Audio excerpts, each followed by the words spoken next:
who rubbed shoulders with Lord Jesus and walked closely with him for 3 years. So ఇంకొక ఉదాహరణ ఏంటంటే మనం చూసినట్లయితే యూదా ఇస్కరియోతు 3 సంవత్సరాల తరబడి ప్రభువు యేసుక్రీస్తు వారికి భుజాలు రాసుకొని బ్రతికినటువంటి వాడు. The best of association does not change a man's heart if deep inside he does not make a choice to be holy.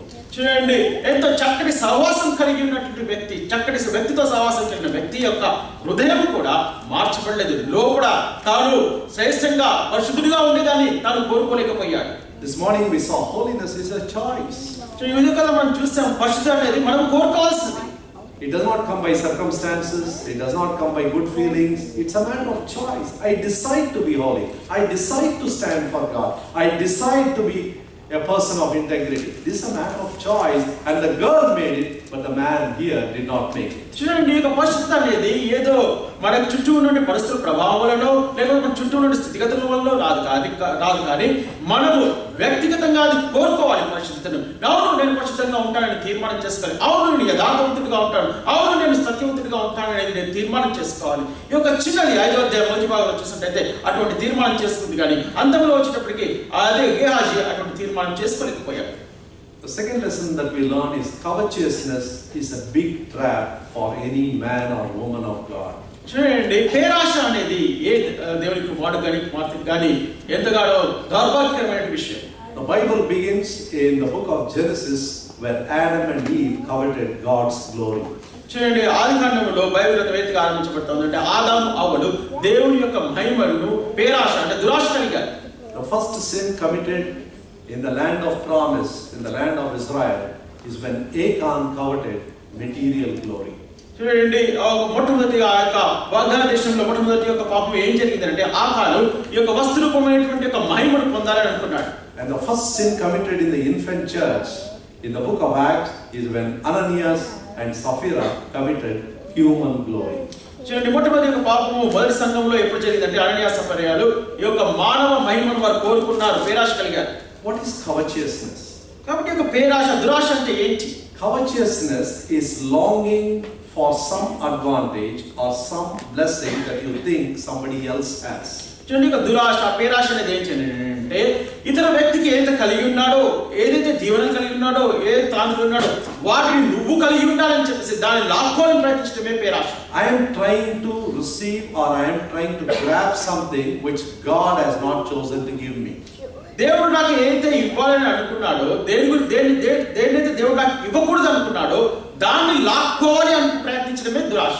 And this trap is so common, and most of the people can easily fall into this trap. ఈ యొక్క ఉచ్చు ఎంత సర్వసాధారణమైనది అంటే చాలా మంది సులభంగానే ఈ యొక్క ఉచ్చులో పడిపోతారు. Saul, in his unconverted condition, he always had pride that regarding the law he is blameless. That's what he says in his own words in Philippians chapter 3 and verse 6. He says, regarding the law, the righteousness of the law, I am blameless. That's his testimony. Philippi రాష్ట్ర 3:6లో అపోస్తలుడైన పౌలు గారు తాను సౌలుగా ఉన్నప్పుడు మారుమనసు పొందకముందు తాను ఎంతగానో ఏం చెప్తున్నాడంటే ధర్మశాస్త్ర విషయమై నేను నిందారహితుడిగా ఉన్నానని అంటాడు. That was his self-righteousness. అది తన యొక్క స్వనీతి. He could easily say, probably he was very sincere, very true in what he was saying. బహుశా తాను చెప్పేది దాని విషయంలో తాను యథార్థవంతుడిగానే ఉండవచ్చు. He wanted to truly follow as much as possible all the regulations that the law commanded him. ధర్మశాస్త్రము ఏది ఆజ్ఞాపిస్తుందో ఆ యొక్క ఆజ్ఞలన్నింటినీ కూడా తాను ఎంతో కష్టంగా పాటించాలని అనుకున్నాడు. But where did God catch him? అయితే దేవుడు ఎక్కడ పట్టుకున్నాడంటే ఈయన్ని? Romans chapter 7 రోమీయులకు రాసిన పత్రిక 7వ అధ్యాయం and verse 7. రోమీయులకు రాసిన పత్రిక 7వ అధ్యాయము 7వ వచనము. Romans chapter 7 and verse 7. రోమీయులకు రాసిన పత్రిక 7వ అధ్యాయము 7వ వచనం. What shall we say then? Is the law sin? God forbid. Nay, I had not known sin, but by the law, for I had not known lust, except the law had said, thou shalt not covet. కాబట్టి ఏమందుము? ధర్మశాస్త్రం పాపమైనా అట్లు రాదు, ధర్మశాస్త్రం వల్లే కానీ పాపమనగా ఎట్టిదో నాకు తెలియకపోవును, ఆశింపవద్దని ధర్మశాస్త్రము చెప్పని ఎడల దురాశ అయిన ఎట్టిదో నాకు తెలియకపోవును. It is in the sin of covetousness finally the Lord caught him and he felt convicted. ఆ యొక్క దురాశ అనేటువంటి ఒక విషయంలో దేవుడు ఆయన పట్టుకున్నాడు, చివరికి దేవుని ద్వారా పట్టబడినట్లుగా చూడవచ్చు. Covetousness is a problem that we all face. దురాశ అనే ఒక సమస్య మనం అందరం కూడా ఎదుర్కొంటాం. There is no temptation free zone even in the best of churches. చూడండి, శ్రేష్టమైన సంఘాల్లో కూడా శోధన మించింది శోధన లేని సంఘాలు లేవు. There is no place on the face of the earth where you can say, I can relax here, I can be free from any temptation. Oh, this big church and all the saints gathering here, it's a very safe place. ఈ భూలోకంలో శోధన అనేటువంటి ఒక స్థలం ఎక్కడ కూడా లేదు. పెద్ద సంఘమే ఇది, ఇక్కడ అందరూ కూడా పరిశుద్ధులు ఉంటారు, ఇక్కడ దురాశ అనేది ఉండదు, శోధన అనేది ఉండదు అని అనుకోవడానికి ఎటువంటి చోటు కూడా ఈ భూలోకం మీద లేదు. See how Gehazi felt in a place where you would not expect him to have such an unholy covetousness. ఇటువంటి యొక్క పేరాశ దురాశ కలిగి ఉండకూడనటువంటి ఒక స్థలంలో గెహాజీ ఉంటున్నాడు. చూడండి ఎంత ఇబ్బందికరమైన విషయము. Why did Gehazi fell into this trap? ఎందుకు గెహాజీ ఇటువంటి ఉచ్చులో పడ్డాడు? Once again we go back to that statement. Down deep in his heart, he never made the choice to be holy. తిరిగి ఆ యొక్క మొదటి విషయానికి మనం వద్దాం. అదేంటంటే తన యొక్క హృదయాంతరంగంలో తాను పరిశుద్ధిగా ఉండాలని తను కోరుకోలేదు. Daniel made that choice. దానియేలు అటువంటి కోరిక కోరుకున్నాడు. Joseph in Genesis made that choice. ఆదికాండంలో యోసేపు అటువంటి కోరిక కోరుకున్నాడు. Timothy was taught by Paul to make that choice. Timothy అపోస్తలుడు పౌలు గారి ద్వారా ఇటువంటి యొక్క కోరిక పరిశుద్ధిగా ఉండాలని కోరిక కలిగి ఉండాలనేది నేర్పించబడ్డాడు. Unless you and I personally in the presence of God makes that important individual personal choice, nothing else can help us. దేవుని యొక్క సన్నిధిలో నువ్వు నేను ఈ ప్రాముఖ్యమైనటువంటి వ్యక్తిగతమైనటువంటి ఒక కోరిక ఆ యొక్క తీర్మానము నువ్వు నేను చేసుకుంటేనే తప్ప ఇంకా మిగతా ఏది కూడా మనకు సహాయం చేయలేదు. Don't worry about the environment. Don't worry about the external advantages. God can use any situation to develop our faith. చుట్టూ ఉన్న స్థితులు గాని వాతావరణం గాని వ్యతిరేక పరిస్థితులు గాని దేని గురించి మనం చింతించకు. మనకు తీర్మానమే దేవుడు మనల్ని నిలబెడుతుంది. Because having brought us into the new covenant, he takes the full responsibility to give the tuition that is necessary to educate us, to enlighten us. He takes the responsibility. మనల్ని నూతన నిబంధనలకు తీసుకొచ్చిన కారణం చేత ఆయన మనకు బోధించడానికి నేర్పించడానికి మనకు జ్ఞానం కలిగించే బాధ్యత అంతా కూడా ఆయన తీసుకుంటున్నాడు. But one thing he cannot do on my behalf. అయితే నా పక్షాన ఆయన ఒకటి మటుకు చేయలేడు. He cannot decide on my behalf. నా పక్షాన ఆయన తీర్మానం చేయలేడు. That I have to do. ఆ తీర్మానం నేను చేస్తాను. That you have to do. అది నువ్వే చేసుకోవాలి. I want to ask you a question. Have you made that decision in your own personal life? ఒక ప్రశ్న మిమ్మల్ని అడగాలనుకుంటున్నాను. నీ యొక్క వ్యక్తిగత జీవితంలో స్వంత జీవితంలో ఇటువంటి తీర్మానం నువ్వు చేసుకున్నావా? We have learned so much on the subject of witnessing. సాక్ష్యము అనే దాని గురించి మనము సాక్ష్యము అనే దాని గురించి ఎంతగానో విన్నాం. It is said that there was a preacher, a street preacher, who preached one day and he made suddenly a statement. ఒక దినాన ఒక వీధిలో నిలబడి ప్రసంగించిన ఒక వీధి ప్రసంగికుడు ఈ యొక్క మాట ఒక దినాన్ని ఎత్తి చెప్పాడు. The world is yet to see what God can do through a man who is fully yielded to him. ఏమని చెప్పాడు అంటే ఒక వ్యక్తి దేవుడికి సంపూర్ణంగా సమర్పించుకుని లోబర్చుకున్నప్పుడు ఆ వ్యక్తి ద్వారా దేవుడు ఏం చేయగలడో అనేది ఇంకా లోకము చూడలేదు, ఇంకా చూడలేనిదే అన్నాడు. One man heard that. ఒక మాట ఆ వ్యక్తి విన్నాడు. ఈ మాట ఒక వ్యక్తి విన్నాడు. That one sentence caught him. ఆ ఒక్క మాట ఈయనను పట్టేసింది. So he went there. He was somehow trying to express it out. ఆ యొక్క భావాన్ని బయటికి ప్రకటించాలని తను కోరాడు. He wanted to let God know something. దేవుని తెలుసుకొని దేవుని చెప్పని నేను అంటున్నాడు. So he went into a park. కాబట్టి ఒక వనంలోకి ఉద్యానవనంలోకి వెళ్ళాడు. He stood on a park bench. ఆ పార్క్ బెంచ్ మీద కూర్చున్నాడు. Looking up to the sky, he said, ఆకాశం వైపు చూస్తూ అన్నాడు, by the grace of God, I will be that man. దేవుని యొక్క కృపను బట్టి ఆ పూర్తిగా లోబడే వ్యక్తిని నేను అవుతాను అన్నాడు. That's all he said. అంతే. He was not a highly educated man. ఎంతో ఉన్నత విద్యను అభ్యసించిన వ్యక్తి కాదు. But God took that man and began to use him. దేవుడు ఆ వ్యక్తిని తీసుకొని వాడటం మొదలుపెట్టాడు. And when he died, తను మరణించినప్పుడు he did not have many messages. He used to repeat the messages that he had. తనకు అనేకమైన వర్తమానాలు లేవు కానీ చెప్పిన వర్తమానమే పదే పదే చెప్పేవాడు. But every time there used to be a freshness about his message. అయితే తన వర్తమానం ఇచ్చినప్పుడల్లా కూడా ఏదో ఒక తాజాదనం ఉండేది. And finally when he died, తన జీవితం మరణించేప్పటికీ his biographer wrote like this. తన జీవిత చరిత్రకారుడు ఇది రాస్తూ వచ్చాడు. This man depopulated hell by 2 million souls. ఈ వ్యక్తి దాదాపు 20 లక్షల మందిని ఆ యొక్క నరకం నుంచి తప్పించాడు. ఆ యొక్క నరక జనాభా నుంచి 20 లక్షల మందిని బయటికి తీసేశాడు అని రాశాడు. His English was not very good. ఈయన యొక్క ఆంగ్లం అంత శ్రేష్టంగా లేదు. His wife used to comment at the table, "My hubby, whenever you speak, grammar takes a holiday." ఆ యొక్క భార్య వచ్చి భర్త దగ్గరికి అనేది ఏమంటే, అయ్యో భర్త దగ్గరికి వచ్చి, అయ్యా నువ్వు ఆంగ్లం మాట్లాడావా, వ్యాకరణంకి ఆ రోజు సెలవే, వ్యాకరణం ఎక్కడ కనబడదు అన్నాడు. Who is this man? ఈ వ్యక్తి ఎవరు? D.L. Moody. D.L. Moody గారు. And you live in a country where he has been blessed so much, where God has used him as an instrument so mightily and powerfully. నువ్వు నేను కూడా ఏ దేశంలో ఉంటున్నామంటే, ఏ దేశం అయితే D.L. Moody గారు జన్మించారు, ఎక్కడైతే ఆయన ఎంతో ప్రభావవంతమైన రీతిలో, శక్తివంతమైన రీతిలో దేవుడు వాడుకున్నాడు, ఆ దేశంలో నువ్వు నేను ఉంటున్నాం. It all happened because one day that man made a decision. ఇదంతా కూడా ఎలా సంభవించిందంటే, ఒక దినాన ఈ వ్యక్తి ఆ తీర్మానం చేసుకున్నాడు. He shouted to God with all his heart. He said, "By the grace of God, I am going to be that man." తన యొక్క పూర్ణ హృదయంతో ఏం చెప్పాడంటే, ఆ వ్యక్తిని నేనే అవుతాను దేవుని కృపను బట్టి అని చెప్పాడు.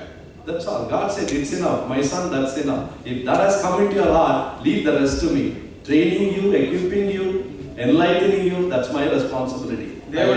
దేవుడు ఏమన్నాడంటే, ఆ తీర్మానం చేసుకున్నావా, మిగతా సంగతుల్ని కూడా నాకు వదిలేస్తాయి. నిన్ను తర్ఫీదు చేయడము, నీకు బోధించడము, నీకు నేర్పించడము, నీకు జ్ఞానం కలిగించడం అంతా నా బాధ్యత అని చెప్పాడు.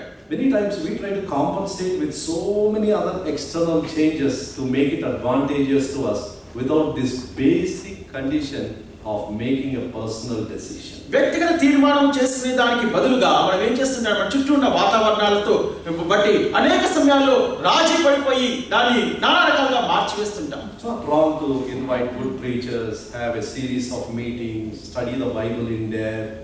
These are all good things. But I tell you, none of these things are going to compensate for that personal decision. చూడండి, ఒక మంచి బోధకుని పిలిచి ఎంతో గొప్ప బైబిల్ స్టడీలు, ప్రసంగాలు కలిగి ఉండడం మంచిదే. కానీ ఇవన్నీ కూడా ఈ యొక్క వ్యక్తిగత తీర్మానానికి బదులుగా ఉండలేవు. The Lord is looking for that decision. ఆ తీర్మానం గురించి ప్రభువు వారు వెతుకుతున్నారు. The final thing that we can learn from this whole chapter is, ఈ అధ్యాయం నుంచి చివరిగా మనం నేర్చుకోగలిగినది ఏంటంటే, God tests my loyalty before he commits leadership. నాకు నాయకత్వాన్ని అందజేసే దానికంటే ముందు దేవుడు నా యొక్క నమ్మకత్వాన్ని పరీక్షిస్తాడు. He did it with Joseph. యోసేపుతో ఆ రీతిగా జరిగించారు. He does it with several men and women of God.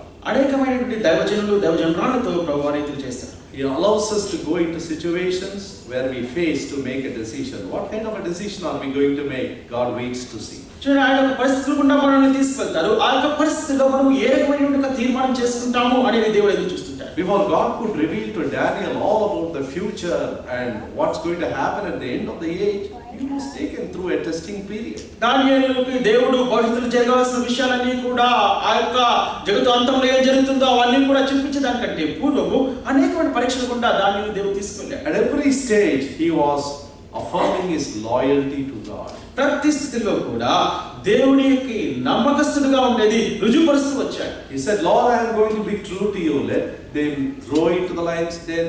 Let them throw me into the furnace. I am going to be loyal to you." ప్రభువా, నేను నీకు నమ్మకస్తుడిగా ఉంచాను అని పదే పదే చెప్తూ వచ్చాడు. సింహపు గోళ్ళలోనైనా వేయని, లేకపోతే అగ్నిగుండంలో వేయని, నీకు నమ్మకస్తుడిగా ఉంచానని యథార్థంగా చెప్తూ వచ్చాడు. If God can get that assurance from our hearts, ఇటువంటి ఒక నిశ్చయత మన హృదయంలో నుంచి ప్రభువునికి వచ్చినట్టయితే God can do wonders. దేవుడు అద్భుత కార్యం చేయగలడు.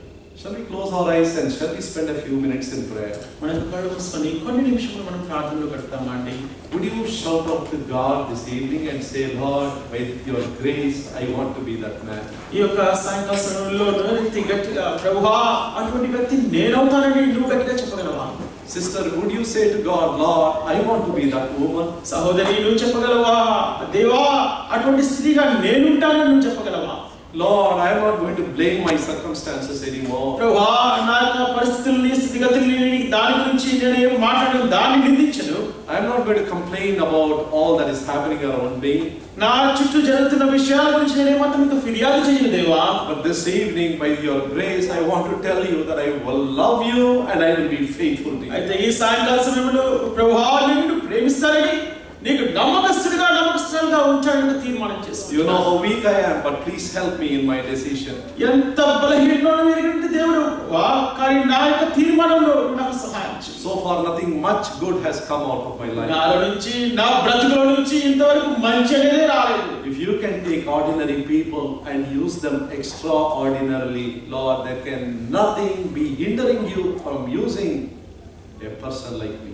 సామాన్యమైన ప్రజలను తీసుకొని అసమానమైన కార్యాలను చేయగలిగితే ప్రభువా నన్ను తీసుకొని అసమానమైన రీతిలో వాడేదానికి ఎటువంటి ఆటంకం కూడా లేదు. So let us take time to pray, and when you pray, don't pray for others, pray only for yourself. దయచేసి ప్రార్థించడానికి సమయం తీసుకుందాం. మీరు ప్రార్థించినప్పుడు ఇతని గురించి కాదు, నీ గురించి నువ్వే ప్రార్థించు. And when you pray for yourself, let it be very brief. నీ గురించి నువ్వు ప్రార్థించుకున్నప్పుడు బహు క్లుప్తంగా ఉండాలి. Tell exactly what your heart's desire is. నీ హృదయ వాంఛ ఏంటో ఖచ్చితంగా ఆ మాటలు పలుకు. Lord, for the past 3 days, so many things we have been learning from so many messengers. గత 3 దినాల నుంచి ప్రభువా అనేకమైన వర్తమానికుల నుంచి అనేకమైన సంగతులను మేము నేర్చుకుంటూ వచ్చాం. But now, Lord, before I leave this place, this is my decision. కానీ ప్రభువా ఇప్పుడు ఈ స్థలం వదిలిపెట్టి వెళ్ళేదానికంటే ముందు ఇది నా తీర్మానం.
Really feel free to respond to the message.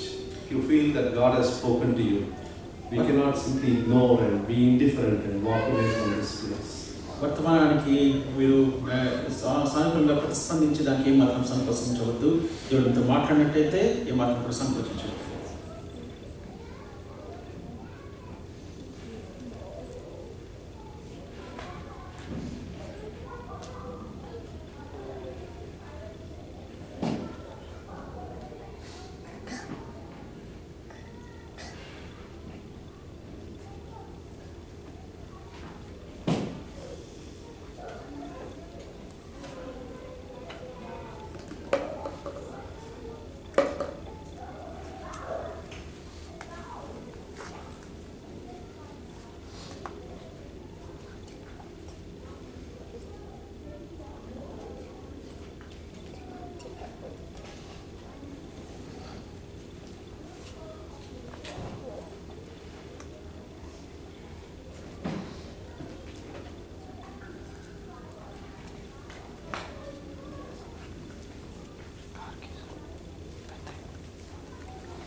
ప్రేమైన పరలోకపు తండ్రి, ఈ యొక్క ముగింపులో పరిశుద్ధ సమాజ కోరికల ముగింపులో మిమ్మల్ని స్తుతించి కనపరుస్తున్నాం. మీరు చేసిన కార్యం అంతటి మంచి స్తోత్రాలు, మీరు అనుగ్రహించిన సహాయం బట్టి మీకు వందనములు చెల్లిస్తుంటున్నాము. ఖచ్చితంగా ప్రేమైన తండ్రి, మీరు చివరి కోరికలో మీరు ఆ రీతిగా మాట్లాడుతూ వచ్చినందుకే మీ స్తోత్రాలు చెల్లిస్తున్నాం. మీ సన్నిధిలో మీకు సమీపస్తులుగా ఉండగలుగుటకు, మీకు అందుబాటులో ఉండగలుగుటకు సహాయం చేయండి. పరిశుద్ధమైన తండ్రి, అంతేకాకుండా ఎన్ని ప్రతికూలమైనటువంటి పరిస్థితులు ఉన్నప్పటికీ, ఎన్ని దుఃఖకరమైనటువంటి పరిస్థితులు ఉంటూ వచ్చినప్పటికీ, ప్రోత్సాహకరమైనటువంటి పరిస్థితులు ఎంత మాత్రమో ఎవరి ద్వారా కూడా లేకపోయినప్పటికీ, ప్రభావం మేము నీడల విశ్వాసమును, ప్రేమను, విధేయతను కలిగినటువంటి వారంగా ఉండగలిగి నేను మహింపరిచేటువంటి వారినిగా మీరు చేయండి. మా ప్రభావ కొన్నిసార్లు అన్ని ప్రోత్సాహకరమైనటువంటి పరిస్థితులు, దేవుని వాక్యము, దేవుని సేవకులు, సంఘము, సహవాసం ఉన్నప్పటికీ దాని తండ్రి మరి దేహజీవులే మేము నష్టపోయేటువంటి వారిని ఉంటున్నాం. కనుక వ్యత్యాసం తెలుసుకునగలుగుటకు మీరు సహాయం చేయండి. ప్రియమైనటువంటి తండ్రి, మరి ఏ పరిస్థితులు అయినప్పటికీ ప్రభు మీద మా దృష్టి ఉండగలిగినట్లుగా మీరే సహాయం దయచేయండి. ఆత్మల కొరకైన భారము మీరు మాకు అనుగ్రహించవలసినదిగా మేము ప్రార్థన చేయించుకుంటున్నాం. వాక్యాన్ని మా హృదయాలు మీరు భద్రపరచండి. ప్రభావ నీ వైపు ఎల్లప్పుడు చూచేవారంగా మమ్మల్ని ఉంచండి. నీ మీద ఆధారపడి నిన్ను ప్రేమించి నిన్ను హెచ్చించి గణపరిచేటువంటి వారిని ఉండగలుగుటకు, మమ్మల్ని తగ్గించుకున్నగలుగుటకు నీ కృపను మీరు మాకు అనుగ్రహించవలసినదిగా మేము ప్రార్థన చేయించుకుంటున్నాం. 3 దినాల్లో అనుగ్రహించబడిన వాక్యాన్ని స్తోత్రాలు, మరి తర్జుమాలు అయితేనేమి, రిజిస్ట్రేషన్లు అయితేనేమి, పాటలు, వాయిద్యములు, మా ప్రభావం అట్లనే సండే స్కూల్ పరిచయం